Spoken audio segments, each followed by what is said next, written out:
Hey, thank you guys for coming to join me. I'm excited to be back. I missed Friday. I did not do an episode on Friday because I was dealing with some family matters that you guys have probably read about on my Facebook page. Thank you guys for coming in. I appreciate you. We're going to talk about flesh, probably going to talk about sex, probably going to talk about everything else that is connected to the flesh and sex. So, well, not just sex, but we're talking about chastening the flesh. Okay, so um, for those of you who don't know me, my name is Reese Roberts, and the name of this podcast is Entertain the Thought. I want you guys to sort of forgive me for having this kind of low energy right now because my mom's sick, going through some things, and she's not doing very well. And so it's causing me to be all wound up. And it just is what it is.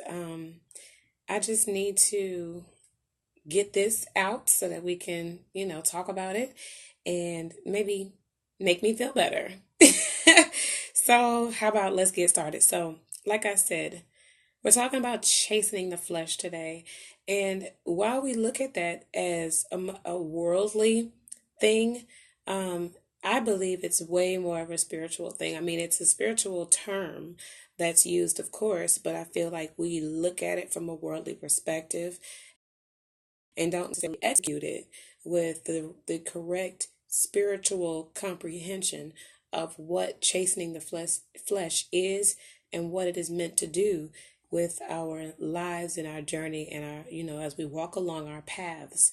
So first, let me say thank you to, I think it's Jamike Royale or Royal. Thank you for that compliment. I appreciate it. And y'all, excuse me for this raspiness in my voice. I'm going to try my best to keep it together and we're going to talk. So the first thing I want to share with you is that when I was thinking about like just meditating on what it means to chasten the flesh and to have this relationship with yourself where you're able to mold yourself into a picture of something, the number one thing that kept jumping out into my consciousness, into my awareness, was direction. Direction, direction, direction, direction. And so when you're talking about chastening the flesh, like I said, I want to give that definition again because I don't want to skip over it like it was insignificant, because it was very significant.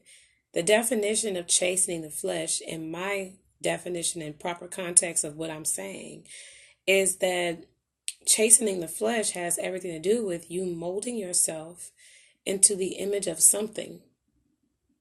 Okay? This is what chastening the flesh is.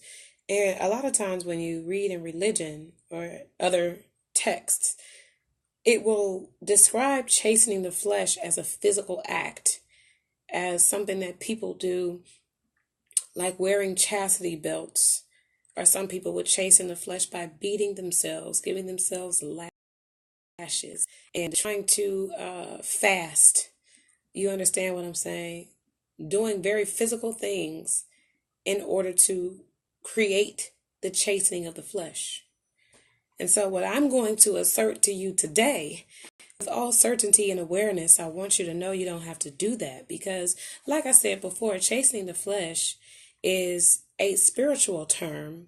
And not only is it a spiritual term, but it is also a, how do I want to put this? It's an action word. Okay? You could do chastening of the flesh in the physical flesh, or in the flesh, in the physical world, but you also do it mentally. You don't chasten your flesh necessarily with your physical acts of restriction, acts of pain, things that inflict fear.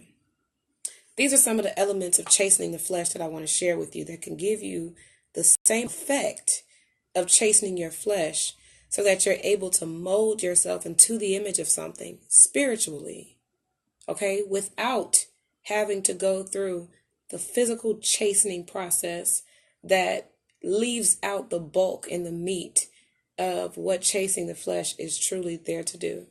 So let's just say, for example, a person wants to chasten their flesh so that they have not been overly sexually active or promiscuous. So you want to chasten your flesh. So back in the old days, you might go get a chastity belt. You might go put your vagina on lock, or put your, some men were eunuchs. They would completely cut off their penises. That's what, I don't know if you ever heard that term, a eunuch. And these are different forms of chastening the flesh so that sin does not occur. So let me give you another definition for another term, because I defined for you what chastening the flesh means. But I also want you to know that you have, oh, you guys, when you have a,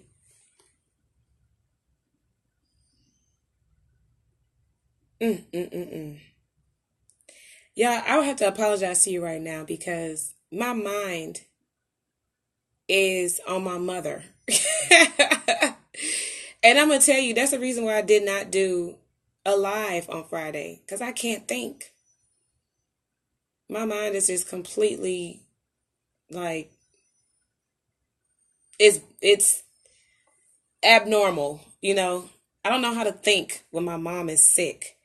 It's really just, it's got me. I can't even think. So, okay, let me go back to what I was just trying to say. Direction is the first thing that popped into my mind when I started thinking about this, because there's this molding process that we're trying to complete as we go through our journey. We're trying to come up with the image of something out of our lives. It's not us having these journeys. It's not about us forcing ourselves into doing something or being something that we don't already have inside of us, or something that we don't already want to be. So when we go to chasing our flesh, and when we go to say, okay, I want to release myself from sin, okay?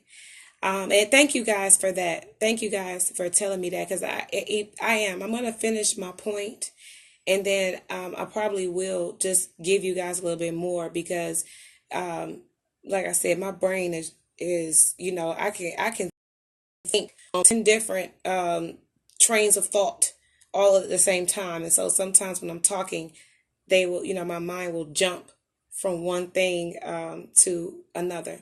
So I don't want to say that I'm forcing myself to talk right now.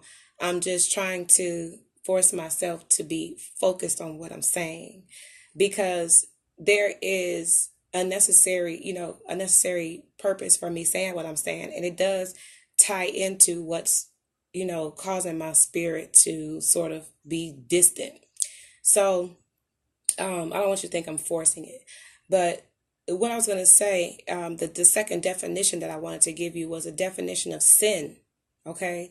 Because chastening the flesh is what we do to stop ourselves from a perceived sin, or from engaging in a perceived act of sin. And so what is sin in the first place? The proper way to perceive what sin is, it's coming from me, is self-destruction. The Bible, in all religious texts, most religious disciplines, they will all teach you that what you need to do is know thyself and love thyself and love your neighbors. Okay? So when you're outside of that, in an act of self-destruction, okay, this is how the sin is perceived. When you're destroying more than you're creating, or when you're having these acts of self-hatred that are being perpetrated against you by you. That's a sin. And we all have to understand that anytime you do something that's detrimental to yourself or to your brother, the same is true in reverse. If you do something to hurt your brother, you're doing something to hurt yourself. If you do something to hurt yourself, you're doing something to hurt your brother. So you have to understand that that is the sin. Destruction is the sin. Going against nature is the sin. So when we go to chasing our flesh, we're trying to avoid destruction. We're trying to avoid what we perceive to be destruction, or what we perceive to be a destructive act, or something that's tearing life away.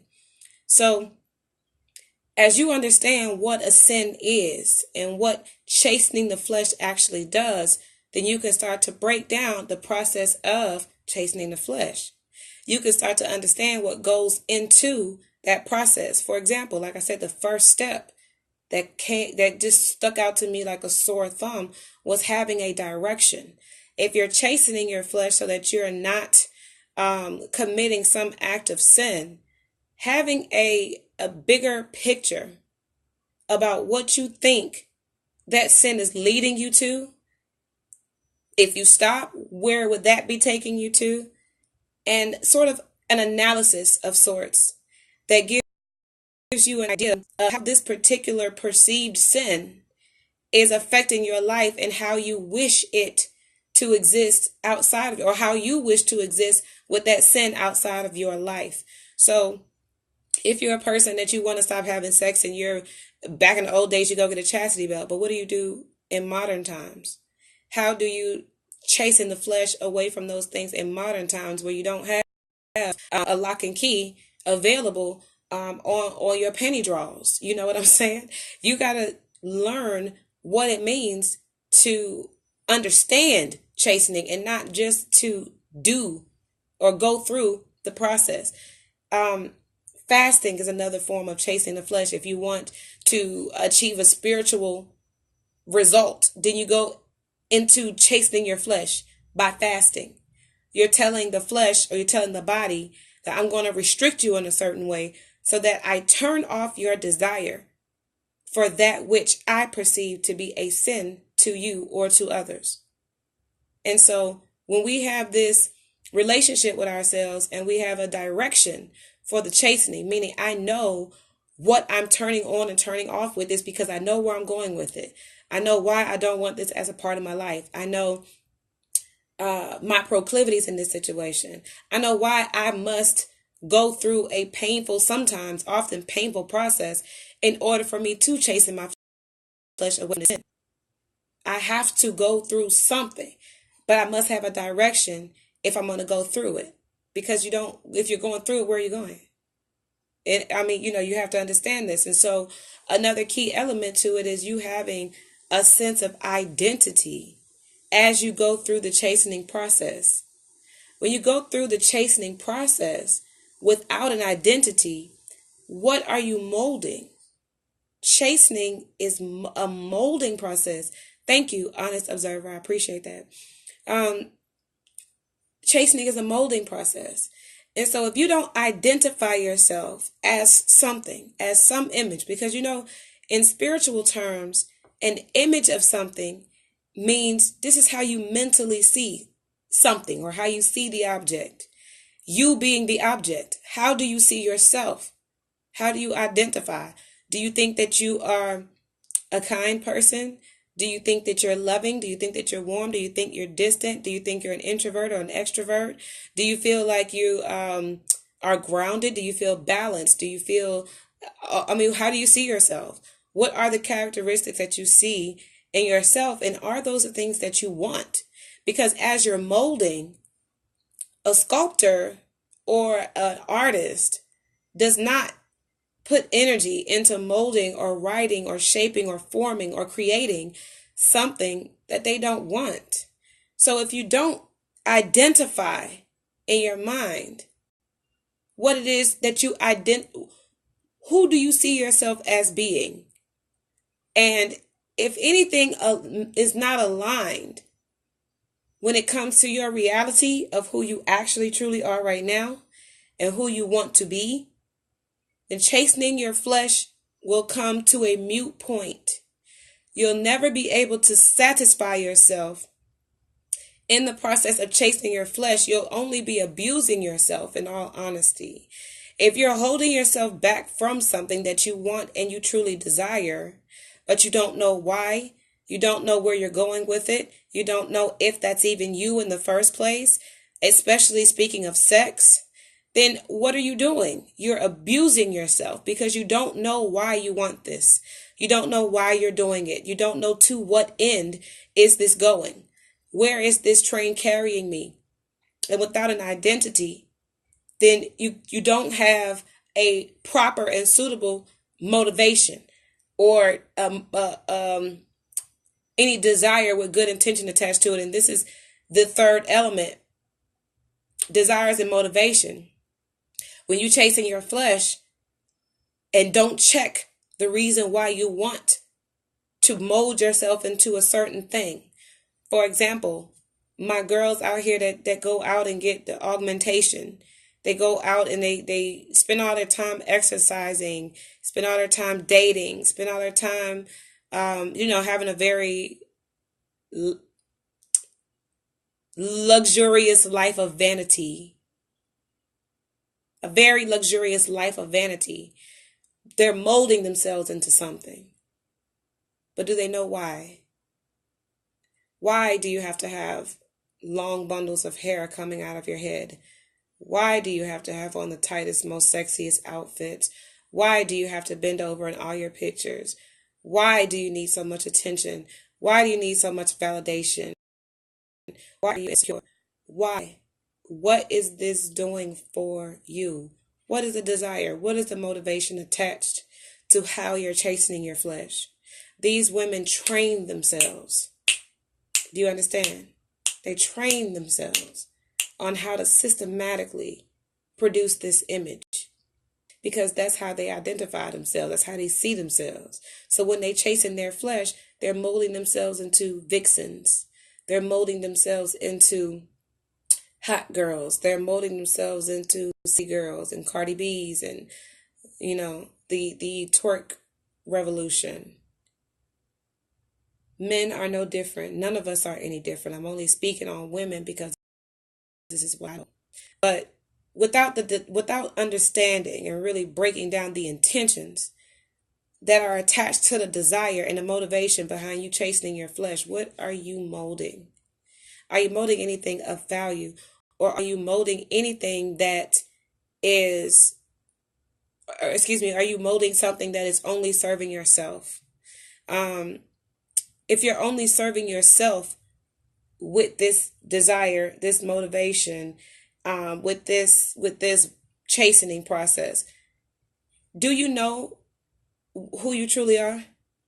If you only want to serve yourself in the way that you live your life, in the way that you chasten your flesh, do you truly know who you are? Because I know for a fact that the things pre-installed on your hard drive inside of your organic computer, which is your brain, there are applications that come pre-installed on there.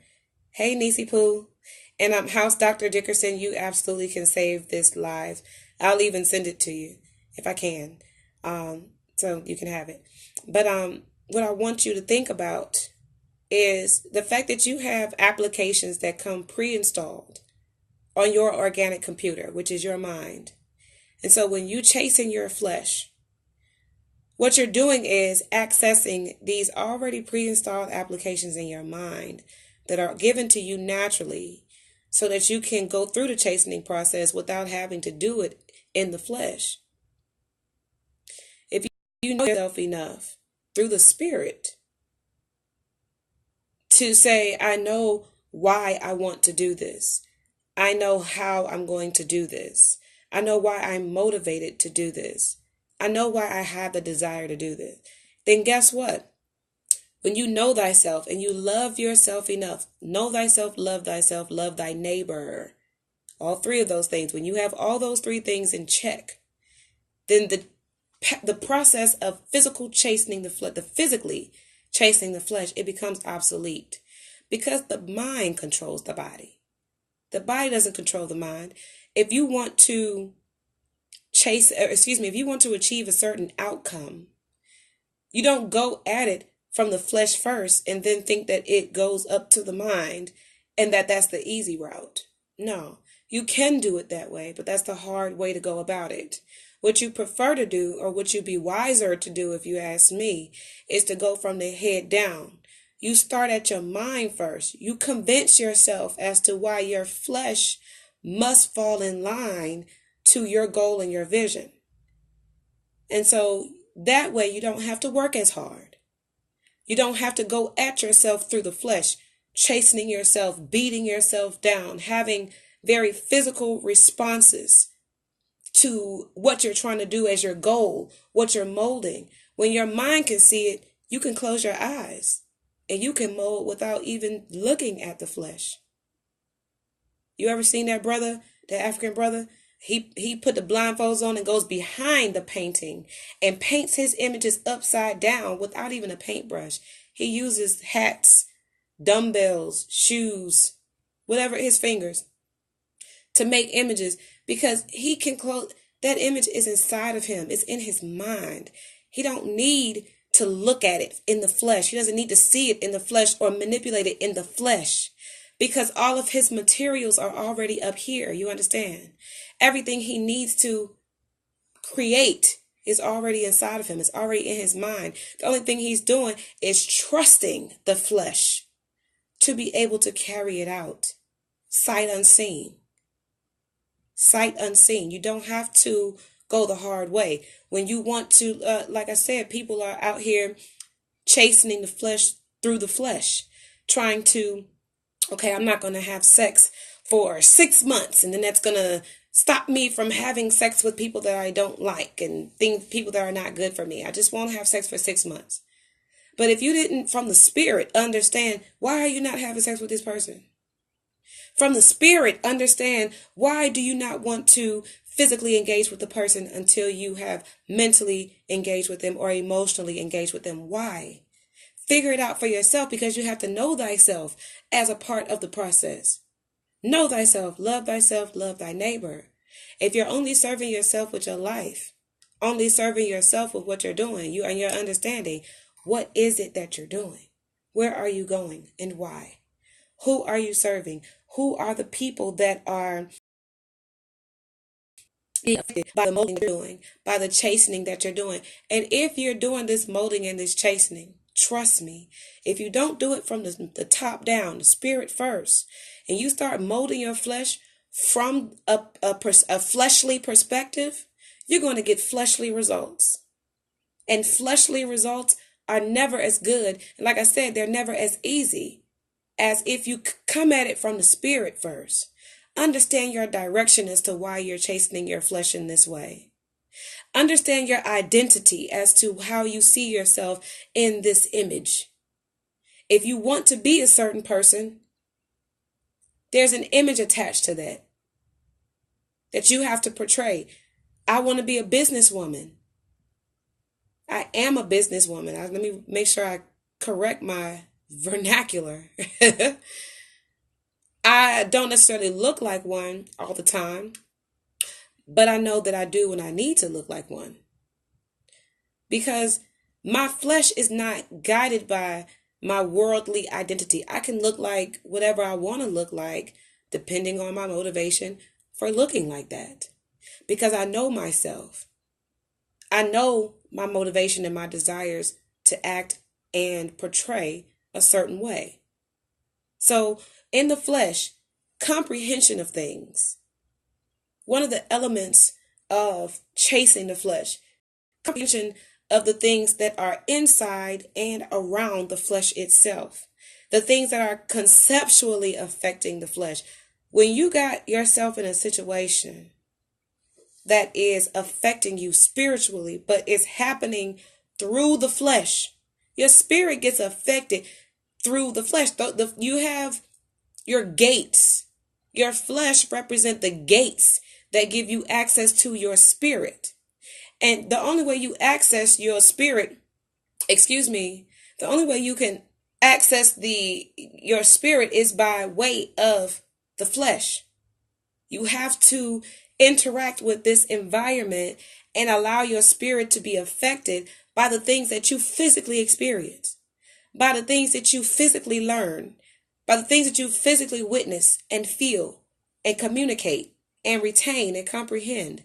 This is your spiritual environment, but you access it by way of your flesh. Does that make sense? You access it by way of the flesh, but it is your spiritual environment. You cannot be affected spiritually by something you have not experienced in the flesh, physically. So when we have these experiences, when we have these occurrences in our lives, these things, waves of things coming at us, waves of vibrations, waves of energy, waves of emotion, waves of understanding, waves of information, waves of data that come in to us through our senses, our touch, our sight, our speech, our ears. You understand? These are our gates. These are the things that come into us by way of our physical environment, but you cannot interact at all. So knowing that, once you start to understand conceptually what is going on around you in the flesh, then you can start to manipulate and experiment with the things that affect the spirit. Because your flesh is a gate. You understand? It is a gate that holds back whatever you want to hold back from your spirit. If you don't want the spirit to experience certain things like sadness, like pain, like disappointment, like fear, close the gate on those things. The flesh has to be chastened and disciplined and trained not to perceive those things. And the flesh has all the ability to do that. But how? By spiritual mental manipulation. If you don't want to experience fear, then you have to change the way you look at the things that which you fear. Stop looking at it that way, because the flesh is looking at it like it's something to fear, not your spirit. Your flesh is looking at this thing like, oh my God, I'm afraid of that. It's bigger than me. It's stronger than me. It's smarter than me. You understand? Manifesto, baby. Hold them gates together. If I don't want to experience the fear spiritually, I hold it at the gate. I close my gate on it. And I say, I don't want to experience this fear. So I'm going to change the way I look at this thing, because spiritually in the mind, you can change your perception or your paradigm at any time. You can change the paradigm of your perception at any time. So if I don't want to experience emotional pain, what do I do to chasten my flesh? I start recognizing that this is something in the flesh that causes me emotional pain. So what do I do in my spirit? I lose my attachments to that thing. In my spirit, I lose my attachments to it. And immediately, and when I say in my spirit, I mean in my mind. That's why I'm pointing up here. The mind and the spirit. The spirit of the mind, excuse me. In my spirit, when I say I don't want to experience this anymore, I turn it off. I stop allowing my mind to perceive that this is a threat, or that this is something for me to fear, or this is something that I don't want. I look at it differently, and immediately it changes. This is how we reprogram ourselves. This is how we chasten the flesh to say, hey, listen, I'm going to give you a practical example. I know that I want to read more. So in order for me to chasten my flesh, how do I manifest that? I want to read more, but the reason why I don't read is because every time I read, I go to sleep. It's boring. But in the spirit, you know that reading edifies you. Reading lifts you up. Reading gives you an escape. Reading, of course, it makes you smarter. It elevates you. So how do you get yourself from being a person that doesn't read to a person that does? You have to chasten your flesh. You have to practice and you have to train.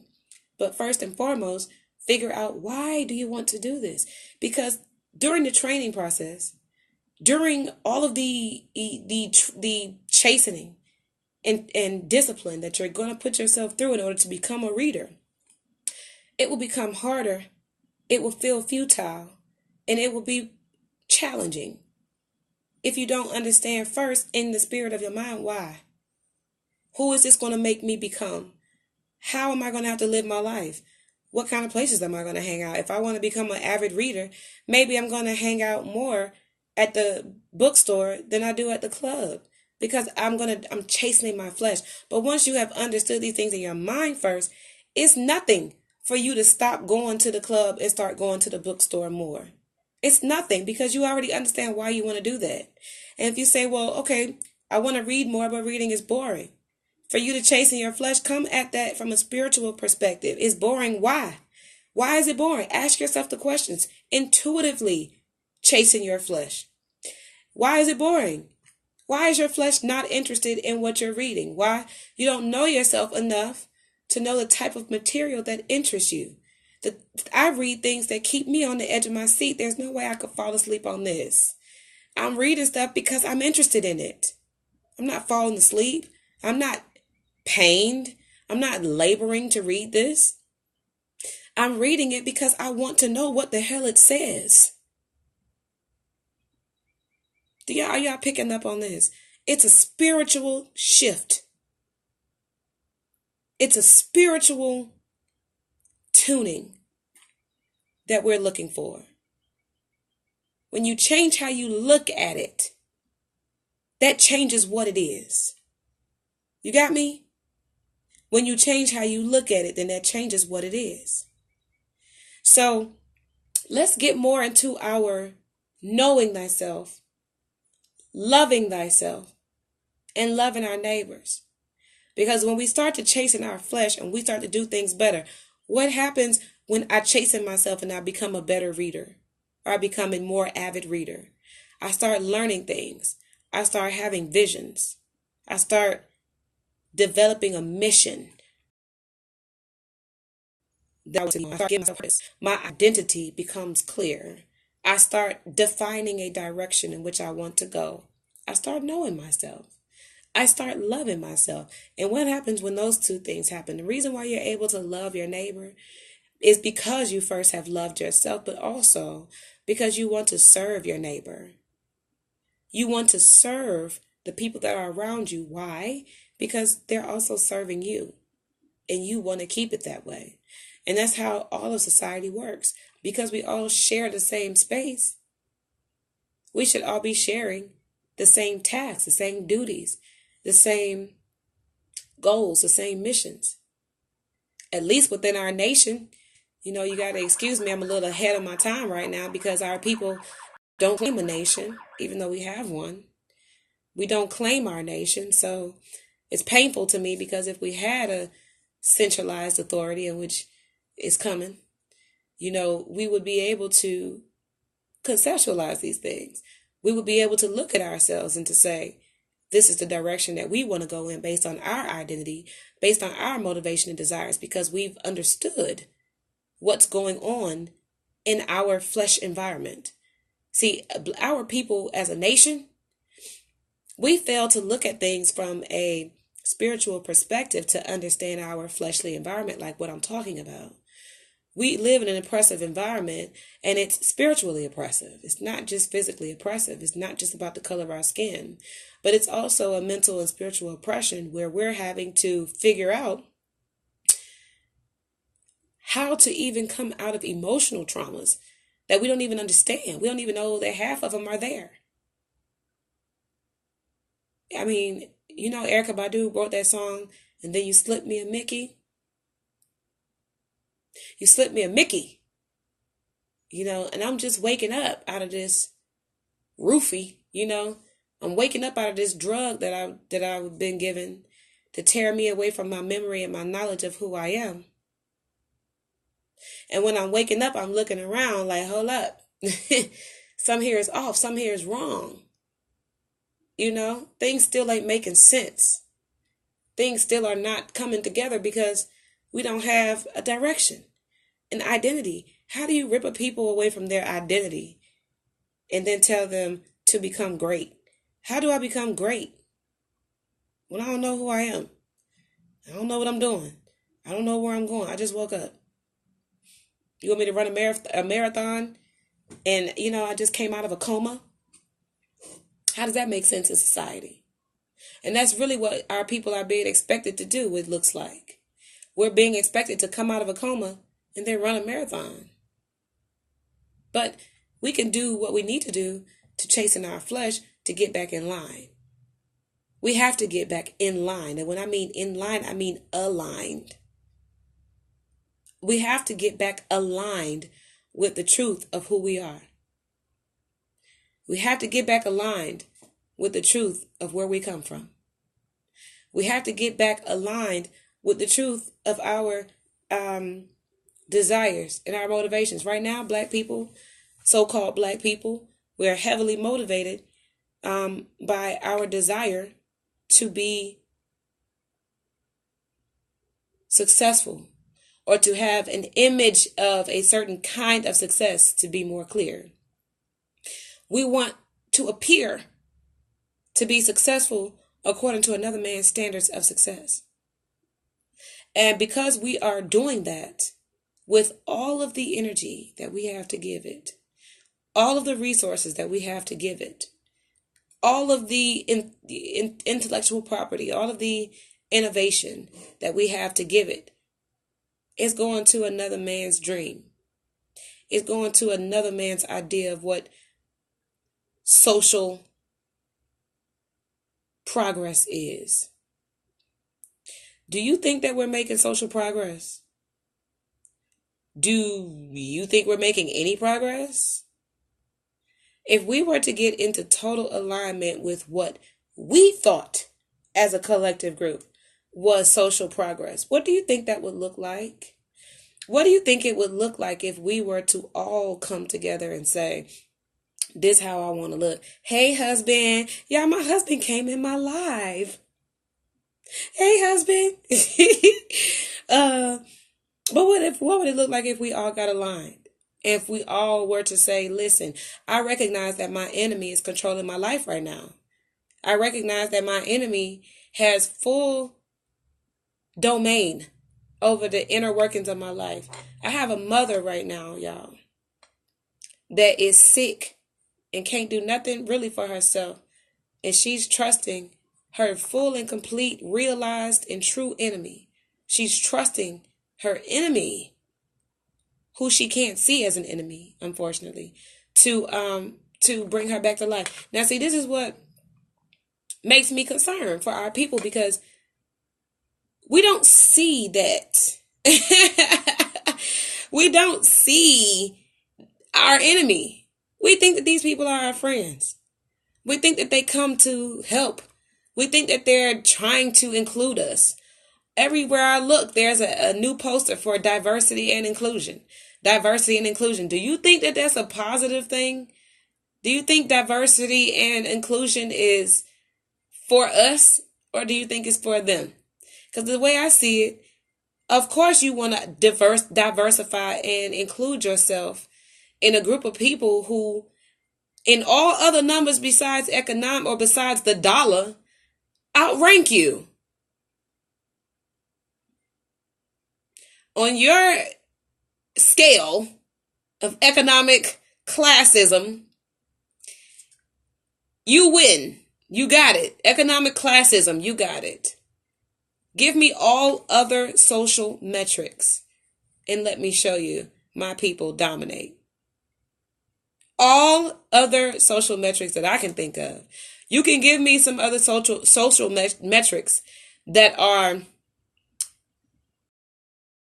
significant. I can't think of one where they dominate more than we. You give them economic status, economic progress, or economic whatever. But I'm gonna just tell you right now, their definition of economic success is not even a globally valid thing. Economic success here in America is not It doesn't have the same value as the economic success of a place like, let's say, maybe, let's just say a resource rich place like Africa, or a resource rich place like Dubai. Well, let me not just say like Africa. Let me give you a real country like Ethiopia. Excuse me, I don't want to be one of those ignorant people that try to talk about Africa like it's one country. It's a collection of countries, and they all have their own economic value, real, true value. And what I mean by that is they have resources. We don't have that many resources over here. The biggest resource that we have over here is slaves. Slaves are the hottest commodity in America. Okay, and when I say social metrics, I mean ones that are positive. Now, I know that we dominate in all of the negative metrics, but I mean things that are, we dominate in things like, I want to say, setting the standard for culture. You understand what I mean? When I like setting the standard for culture, we dominate in intelligence. We dominate in abilities of all kinds. We dominate in strength. We dominate in I want to say in numbers. I don't know specifically how many Europeans have migrated here, but you cannot tell me that we are the minority in this country. We're indigenous to this country. We are indigenous. And if we ever become a minority, it'll be because of our own doing. But I think even that's impossible because Caucasian people, their population is on a decline. Their population is on an evolutionary decline. So we can't give them too much credit for social anything because they were not here when society started, and they're not going to be here when society is over. They don't have anything original that was produced specifically by them for the rest of, humanity. We dominate in things like that. We dominate in those metrics. We are the ones who are producing this whole show. They're just capitalizing off of it by creating their own structures that they put into our show so that they can narrate how the show is seen, how the show is perceived. You understand? We are the ones running this show. We are the ones running this country. We're just not doing it economically. Why? We don't have administrative structure. That's the only reason that I can think of. We don't have administrative structure, administrative processes. But you guys, I came on here to talk to y'all about chastening the flesh. I done got all off topic, but I think I'm gonna let y'all go because I'm ready to do my unwinding right now. But I want you to think about those things. When you are chastening the flesh, you think about it from coming from the top down. You want to chasten your flesh by understanding the elements of the flesh first.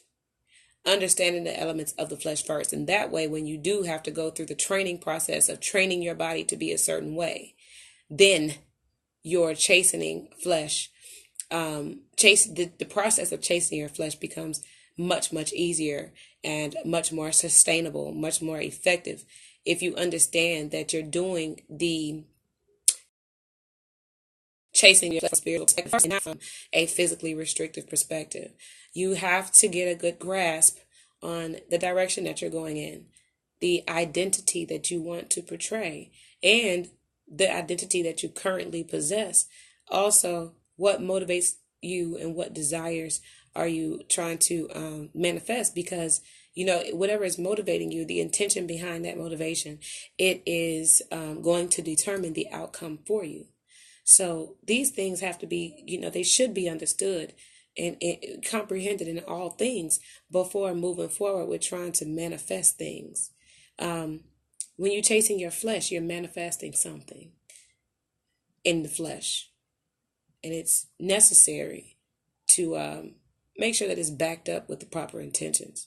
Make sure that it's backed up that, make sure that it is going to be manifested in the way that you actually wanted, because you did the diligence of knowing thyself, loving thyself, and loving thy neighbor first.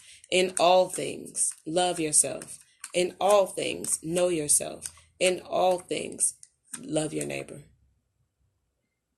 Because loving your neighbor is the same as loving yourself. Your neighbor is you. You are your neighbor. And your neighbor is you. So, you guys, this is Entertain the Thought. My name is Reese Roberts. I really do hope you guys come back. I have been a mess. And so I hope y'all just excuse me for my energy being kind of low. But I'll be back on Friday, hopefully Friday. I might come back sooner than Friday. But I appreciate that you guys come and listen. And I want you to make sure you come back. I'll be here at 11 a.m. on Friday to have another talk with you. And at some point, I don't know when, I'm going to stop talking about it. And I'm going to go ahead and launch my business podcast so that y'all can hear me talk just like this. But I'll be just talking about business, so that you can get a good grasp on how, the spirit world is affected in business terms according to my studies and research. Because those studies and that research is developing still, but I want to share it with you guys as I go along. So thank you guys again for just coming through and, sitting with me and listening. That's it. Y'all just, send me some good vibrations about my mama. Me and her never really had I can't say we never had a good relationship with each other, but the last half of my life, my mother has been very distant and, just resistant to me for whatever reasons. I don't know. But, that's my mama. And I don't want her to die. So just lift your girl up. You understand? I appreciate y'all. And I'll be back. Much love. Goodbye.